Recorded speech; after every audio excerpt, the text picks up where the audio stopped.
Dag. I dag skal vi spille Overwatch. Det kommer til at gøre meget.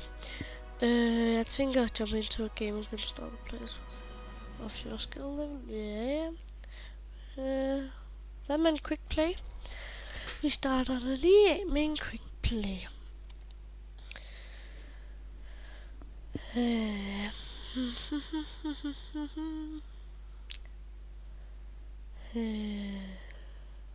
Hvis der er nogen af jer, som spiller Overwatch, så hvad er jeres karakter?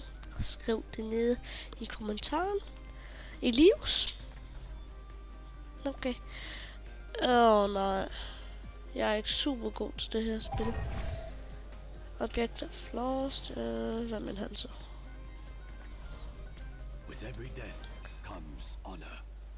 With honor, redemption.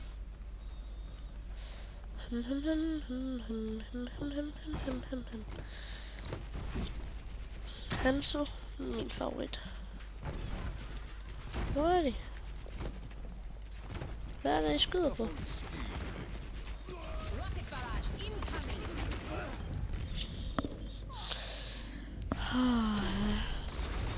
Dybt suk. Faldet hammer. I am not deterred. Helden sterben nicht. Wait. Nå. Lad os da bare komme i gang. Så det ser ud til... Jeg ved faktisk ikke, hvordan den her game mode hedder. Godt.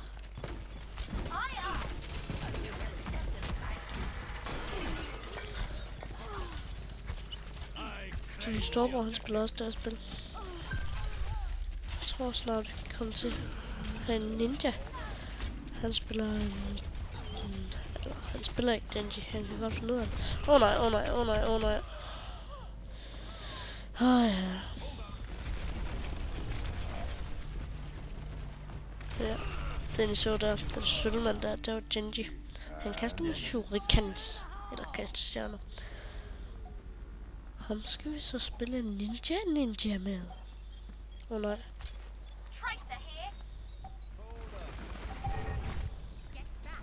Objective lost.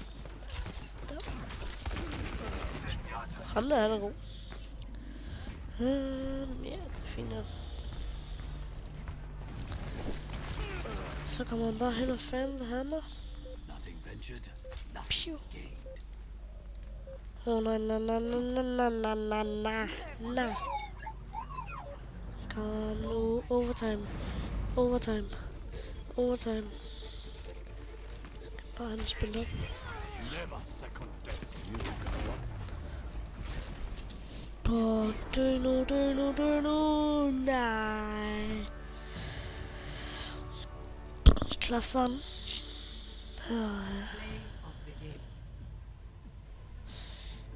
Det er fint. Jeg fik det syge kill i situation. Lige i hovedet. Den der Mercy. Det var da hyggeligt.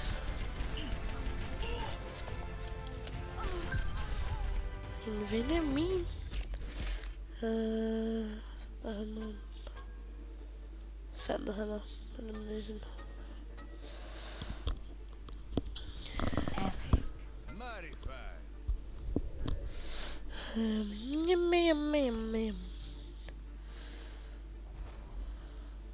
Jeg spiller for det meste offense eller defense. Jeg spiller ikke så meget tank eller support. For jer der ikke ved det, så tank det er store ret enkelt. Support det er dem der kan heale, altså give liv til andre. Og hvad hedder det? Highlights? Hvad? Searching for a game, okay. Lootbox? Nej, jeg har ikke nogen lootboxes. Eller sådan, du skrev det. Close over så.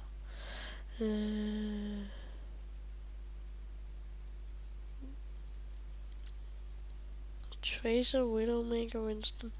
De to jeg spiller mest, det er Hanzo.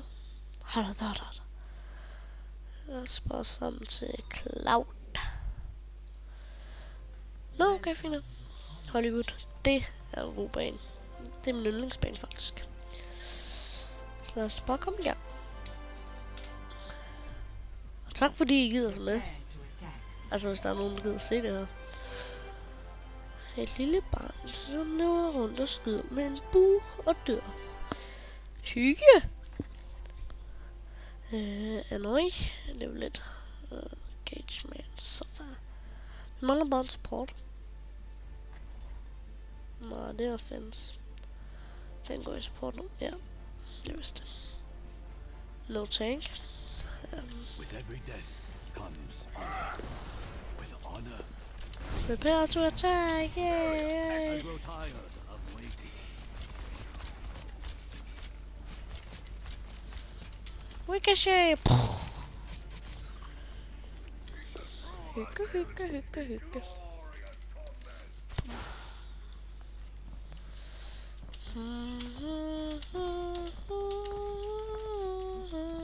Attack commences in 30 seconds. I will strike our enemies where they do not expect.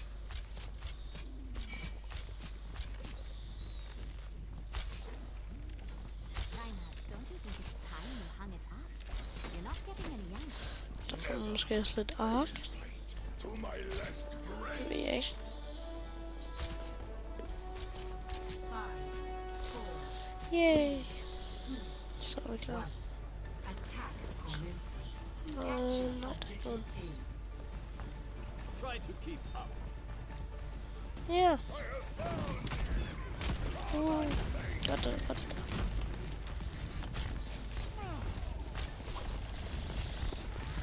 Problemet er, at jeg er bare ikke særlig god til sådan nogle spil her.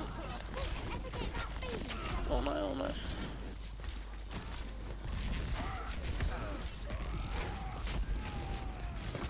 Dog.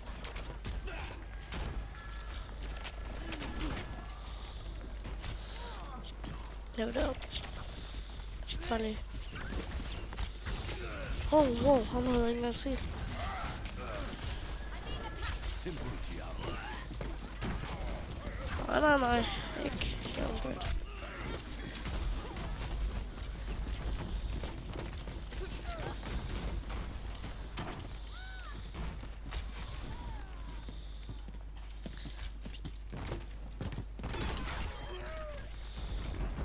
Skal han endelig dø, hva'?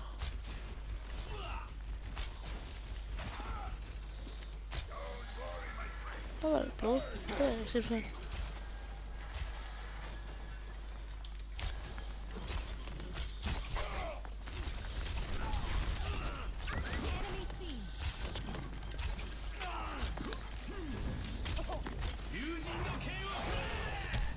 Ej, nej. Too many snipers. Det kan jeg bare lide.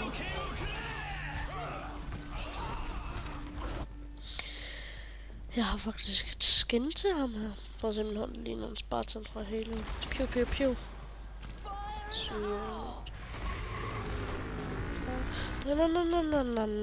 Na.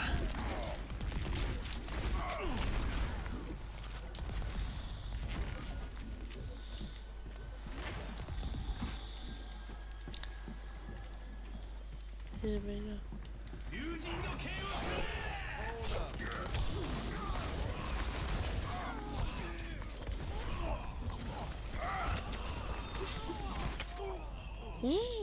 Sniping. No support heroes.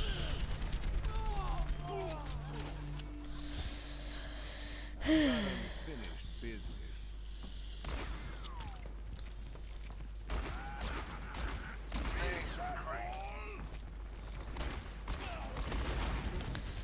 Derop. Det er faktisk meget godt lige at se dem så. Det var derfor jeg startede en YouTube-kanal. Fordi når jeg sidder og spiller spil som det her, så taler jeg meget med mig selv. Og så begyndte jeg at lave en kanal.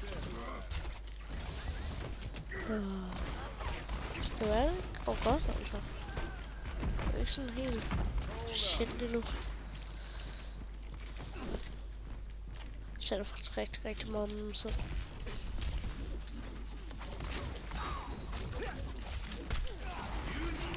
Ja, de er så irriterende, når man ikke rammer dem. Nu må han bare dø. Hvad? Yes! Endelig døde han. Hvor er fjenden? Hvor er fjenden? Nej. Frekvense. Det var faktisk okay, det der. 60 seconds remaining. Vi har ikke engang været tæt på. I'm taking the objective. Convert on me.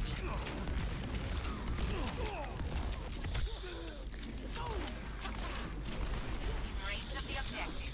Form up on me. Kom nu, er der ikke noget der. I'm taking the objective. Convert on me. 30 seconds remaining.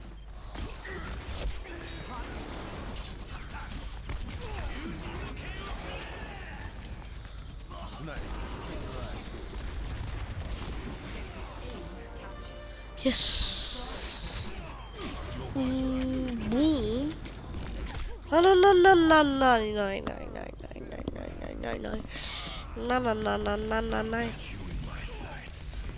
Det er dejligt, der er så godt vejr lige nu.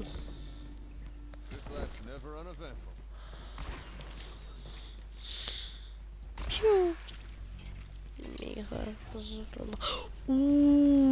Deadeye. Fantastisk.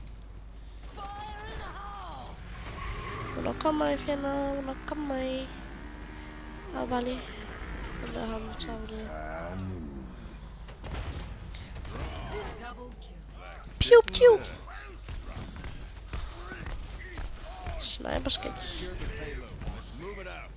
Ja, okay. Hej! Okay, det var lidt det der. Nej.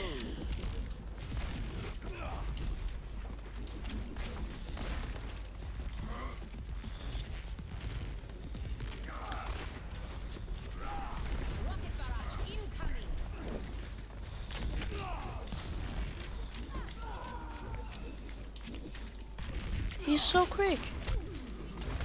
Altså, det betyder, han er så hurtig. Ja, tjerne. Han rev. Ja, jeg havde den der. Western. Ja, vi er okay noget. Nej, det gider jeg ikke vente på alle. Jo, nej, det gider jeg ikke. Det er spilletid. Jeg ved, hvad der skal komme op på.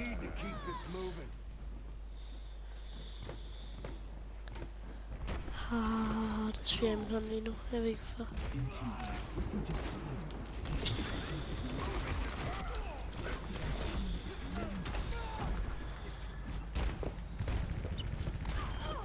Boom. Endelig rammer jeg noget. Nej, det gør du ikke der. Ui, godt der. Jeg tager det her med.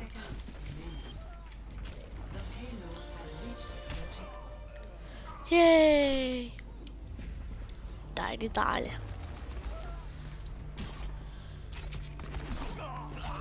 Så. This lap's never uneventful.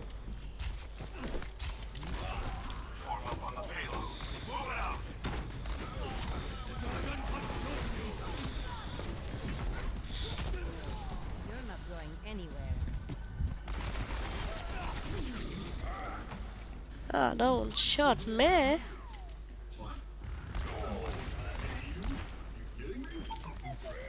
Så kommer til at der er nogle people. Nogle folk. Nej, det var så elendigt det der. Jeg har lige mistet med det der. Nej, Tano. Nej, det er ret sygt det der. Det der.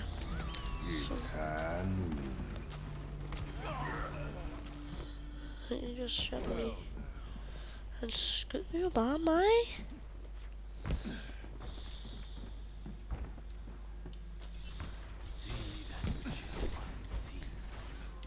Hanso. Han er... Ja, han er død. Og hvor er det der hjul henne? Piu, piu, piu, piu, piu. Wiggle, wiggle, wiggle. Hvis jeg får en player of the game, så er det ret sindssygt. Jeg tror lige det var mig, fordi jeg plejer at spille Hanzo.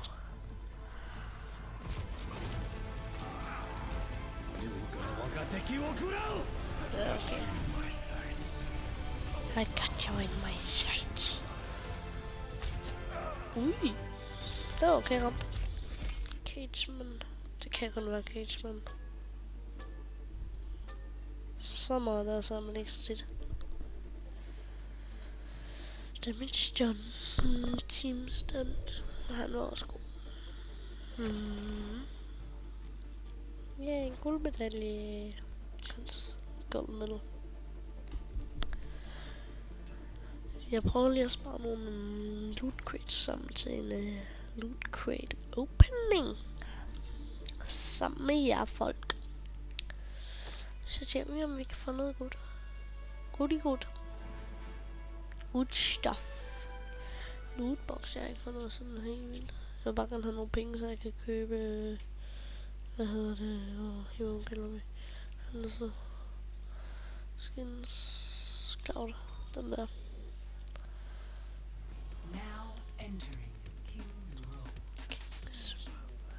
Måske 1000, det vil altså være så har jeg det så jeg skin i hele spillet. Jamen undskyld, hvis det larmede lidt. Det var min hånd. Jeg sveder. No offense. Det vil jeg med glæde gøre om på. 2 snipers. 2 defense heroes. 3 defense.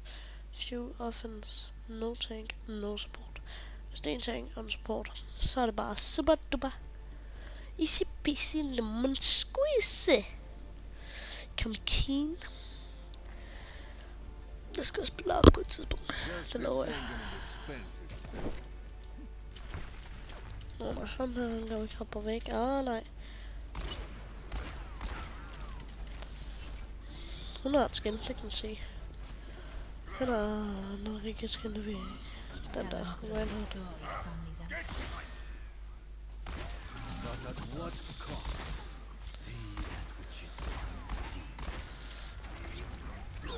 Jo,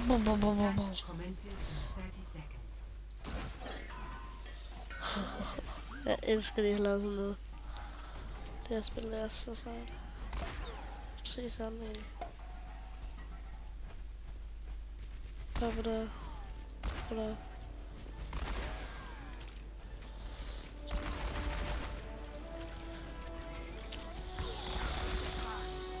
Han er bare igen.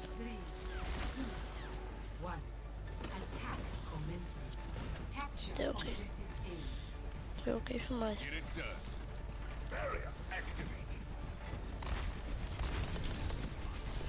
Reinhardt.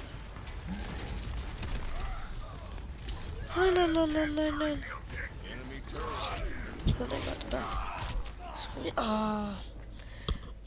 Jeg bliver 2 med i defense, 2 med i service offense. Så var det meget. We're all soldiers now.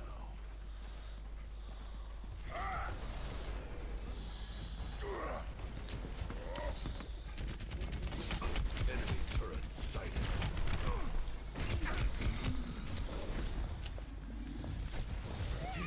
Heal up here.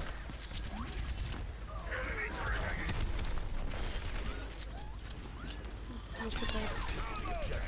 Get over here. Nej. Det er så sjovt. Jeg vil tage den der. Det er bare skift. Og fordi jeg er sådan lidt usikker. Jeg har kun haft det at spille i 2 dage. Sådan. Men nej, jeg har kun haft det i 1 dag. Det er fattigt. Skort. Okay. Nu kommer ud. Han kommer der. Men der fik du alligevel over smag. Sure æble, det gjorde du også.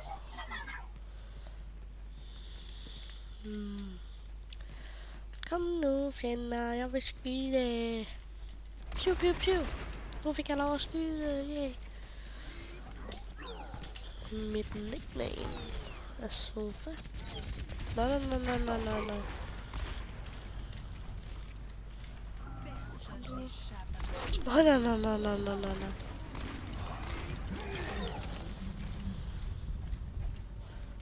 Kom nu, nogen kommer ud igen, og plukker vi en var.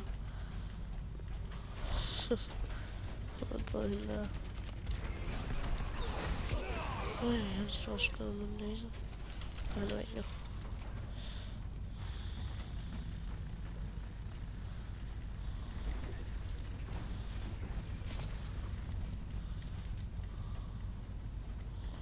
Det er checkpoint der. Roadhog. Ham skal vi lige passe på. Vi har 7 minutter til noget næste checkpoint. Ui, jeg er tæt på. Super duper pupa. Og jeg har skadet 4. Det er 8 liv, jeg har skadet. Hold op. Det var meget varmt. Nope. No one can hide from my sight. Jeg skal have et eller andet siger som kokain. Easy peasy lemon squeezy eller nice. Eller I've got you in my sights. fedt. I've got unfinished business. Yeah. Jeg spiller elendigt den her runde. Jeg spiller ret dårligt lige. Of the game. Det vil være hele tiden, så det er ikke noget problem. Hvis I ikke kan høre mig, så er det et problem.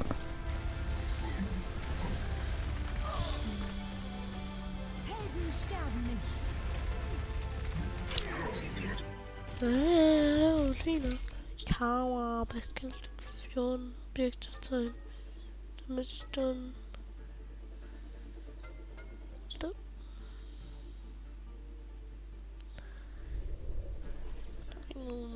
Der blev epic.